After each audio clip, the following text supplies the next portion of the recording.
Бала бойы өспесе, көп ата-аналар дәрігерге қаралмайды. Бой өсу тоқтағаннан кейін ғана бізге кеш келеді. Өсу гормон жеткіліксіздігін толтырдық, баланың бойы өсті.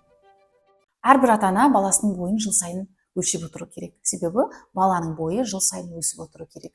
Жасына сай әртүрлі сантиметрде өсіп отыру керек. Өкінішке орай кейбір балалар бір киген киімді 2-3 жыл қатарынан киеді.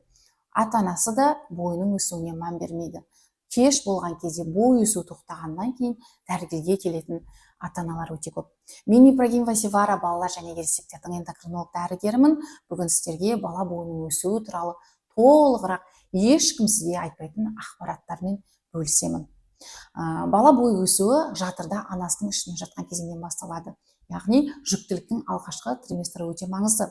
Себебі жүктіліктің алғашқы триместрінде анасында қалқанша без гормондары, темір жетіспеушілік, анемия болса, баланың физиологиялық дамуы бойының өсуіне кері әсер етеді. Бала туылғаннан кейін 1 жасқа дейін 25-26 сантиметр өседі. Яғни 50 сантиметр болып туылған бала 1 жасында 75-76 сантиметр болуы керек. 1 жасқа дейін баланың бойының өсуіне, баланың бойының өсуіне, оның тамақтануы, уақытылы ұйықтауы әсер етеді. Витаминдер дефициті болмау керек. Тамақтануға тоқталып кетсек, әрине ананың сүтімен баланы қоректендіреміз ғой, сол кезде анасының тамағы құнарлы болу керек.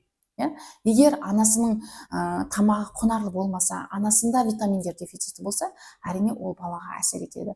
Анемичный анадан анемичный бала туылады. Сондықтан міндетті түрде бұл жерде тамақтануға мән беру керек.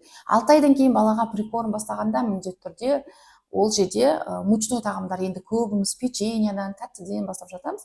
Жоқ, керісінше көкөністерден бастаған дұрыс. Себебі егер біз тәттіден бастаған кезде кейіншелік бала уже тамақты талдап жейтін болады. Сондықтан міндетті түрде біз прикормды дұрыс бастауымыз керек.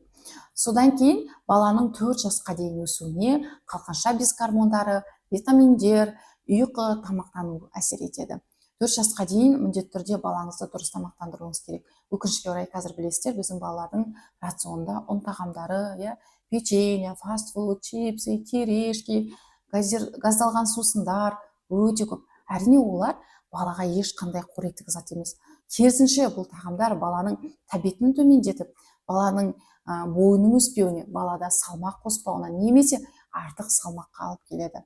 Сондықтан міндетті түрде біз осы уақытта баланы дұрыс қоректендіруіміз керек. Егер балаңыздың бойы, мысалы, алдыңғы өткен жылмен салыстырған кезде осы жыл өспесе, міндетті түрде дәрігерге барып, гормондарды, витаминдерді тексеру керек. 4 жастан бастап 10 жасқа дейін баланың бойының өсуіне қалқанша без гормондары, өсу гормоны, ұйқы, тамақтану, витаминдер өте қатты әсер етеді. Осы жаста 4-5 жас аралығында көп балаларда өсу гормон жеткіліксіздігі анықталады.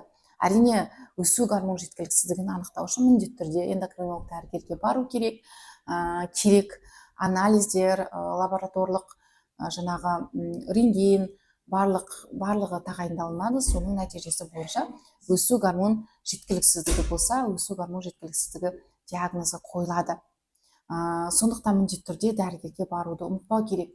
Маған енді көп ата-аналар келеді. Мысалы, маған бір ата-ана келді Қызылорда қаласынан, баласының бойы өспегеннен кейін бірнеше жылдан бері эндокринологқа қаралады. Бірақ өкінішке орай көп эндокринологтар біреуі ішекті емдеген, витаминдер дефицитін толтырған, бірақ баланың бойы айтарлықтай өспеген. Сосын маған приемға келді, мен шағым бойынша бүкіл керек анализдерді бердім. Яғни өсу гормон жеткіліксіздігіне тексердік. Сонымен бірге рентген кесте жасалды. Нәтижесінде балада өсу гормон жеткіліксіздігіне күмән болып, балада соңында өсу гормон жеткіліксіздігі анықталды. Диагноз нақты анықталып, бала қазір емге бастады. Содан кейін 10 жастан кейін бала бойы өспесе, біз өсу гормоны, витаминдер, гормондар, сонымен бірге жыныс гормондарын тексереміз. Себебі жыныс гормондары осы уақытта баланың бойының өсуіне әсер етеді. 10 жасқа дейін жыныс гормондары бөлінбейді, оның деңгейі өте төмен болады. Балада екіншілік жыныстық даму кезеңі басталған кезде жыныс гормондары жоғарылайды және олар да баланың бойының өсуіне әсер етеді. Енді көп ата-аналар келеді, мысалы 17 жаста, 18 жаста қызының бойы 145 сантиметр, 150 сантиметрмен қалып қойған көп ата-аналар келеді. Сіз бір нәрсені ұмытпауыңыз керек, себебі баланың бойы өмір бойы өспейді. Баланың бойы белгілі бір жасқа дейін ғана өседі. Егер сіз уақытылы дәрігерге қаралмасаңыз, бой өсуі тоқтап қалады. Бой өсуі тоқтағаннан кейін біз дәрігерлер оған ештеңе істей алмаймыз. Себебі зона роста жабық. Зона роста жабылғаннан кейін бой өспейді. Енді көп ойлайды ғой, әке шешесінің бойы кішкентай, сондықтан баланың да бойы кішкентай, немесе генетика деген сияқты, немесе өсіп кетеді, сосын өседі деп жүре беретін ата-аналар, осындай ата-аналар өте көп. Бірақ соңы өкінішті жағдайға алып келеді. Жақсы, әке шешесінің бойы кішкентай шығар, бірақ ол баланың бойы өспеу керек деген сөз емес. Біз қазір білесіздер, медицина дамыған заман. Баланың бойы әке шешесінің бойы кішкентай болғанның әсерінен кішкентай ма, немесе оған әсер етіп жатқан басқа себеп бар ма? Біз оны дәрігерлер анықтай аламыз. Анықтап, себебін емдейміз. Және көп ата-аналардың жіберетін қателігі, бала бойы өспесе, неше түрлі мультивитаминдер береді. Мультивитаминдердің сіз құрамын қарасаңыз, ол жерде көп витаминдердің дозасы профилактикалық доза. Ол мультивитаминдер көпшілікке ұсынғаннан кейін ол жерде емдік доза болмайды, профилактикалық доза болады. Ал егер сіздің балаңызда мысалы темір жетіспеушілік анемия болса, әрине ол мультивитамин көмектеспейді. Мультивитаминдер көп кейбір жағдайларда кейбір балаларға көмектеседі. Баланың тәбетінің артуына көмектесуі мүмкін, тәбетінің жақсаруына, кейде бойының өсуіне әсер етуі мүмкін. Бірақ ол барлық жағдайда сондай емес. Мысалы, балада қалқанша без қызметі төмен, оған гормон қажет, ал сіз ол гормонды бермейсіз да, не істейсіз? Мультивитамин бересіз. Мысалы, бала жылап жатса, бала шөлдеді, бала жылап жатыр деп сіз балаға печенье, торт берсеңіз де, баланың шөлі қанбайды. Себебі ол балаға су керек. Сол сияқты организмдегі нақты себеппен жұмыс жасау керек. Кейде өсу гормон жеткіліксіздігі болуы мүмкін. Әрине ол кезде ешқандай мультивитамин көмектеспейді. Өсу гормон дефицитін толтырғаннан кейін ғана бойы өседі баланың. Менде мынандай жағдай болды. Мен бір рилс шығарған едім. Осы бой өсуіне әсер ететін мультивитаминдерді беруден алдын міндетті түрде эндокринологқа барыңыз деген рилс шығарған едім.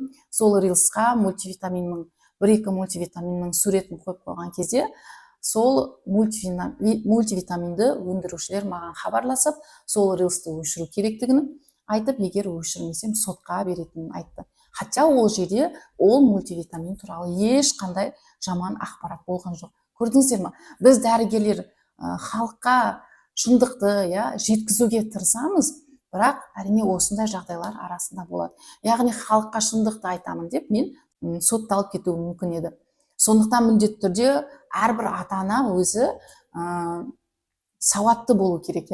Көбінесе енді кейбір мультивитаминдердің бағасын сіздерге айтамын, 200 мың, 300 мың теңге тұрады бір курсы. Ал оны ішкеннен кейін баланың бойы өспей жатқан ата-аналар маған өте көп келеді. 6 ай бойы, 7 ай бойы үздіксіз 12 бутылка іштік сол мультивитаминнің, бірақ баланың бойы өспейді деген ата-аналар өте келеді. Сондықтан міндетті түрде реклама, маркетингтің құрбаны болмай, міндетті түрде жақсы білімді дәрігерден кеңес алыңыз.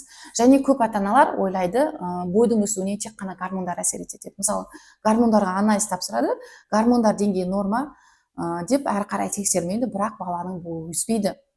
Баланың бойының өсуіне тамақтану, ұйқы, витаминдер жеткіліксіздігі, железа, витамин D дефициті, фолий дефициті сияқты өте көп витамин, микроэлементтер әсер етеді. Егер сіз организммен комплексно жұмыс жасаған кезде, әрине баланың бойы өседі. Өкінішке орай, қазір көп балалар ет жемейді, көкөністерді жемейді. Әрине, көкөніс жемеген баланың бойы қайдан өседі? Себебі бойды өсіретін гормон ол белковый гормон. Белок дегеніміз ол ет, жұмыртқа, творог. Ал баланың рационында белок жеткіліксіздігі болса, бойды өсіретін гормонның да деңгейі төмен болады. Сондықтан міндетті түрде тамақтануға өте қатты мән беру керек. Менде баласының маған консультацияға келіп, баласының бойы өскен ата-аналар өте көп, ондай пациенттерім өте көп. Пациенттерімнің нәтижесін инстаграмдағы парақшадан көре аласыздар. Егер сіздің де балаңыздың бойы өспей жатыр, оның нақты себебін анықтап емдегіңіз келсе, маған консультацияға келіңіз. Онлайн, офлайн консультациялар бар. Консультацияға жазылу үшін төмендегі ссылканы басып WhatsApp-қа жазсаңыз болады.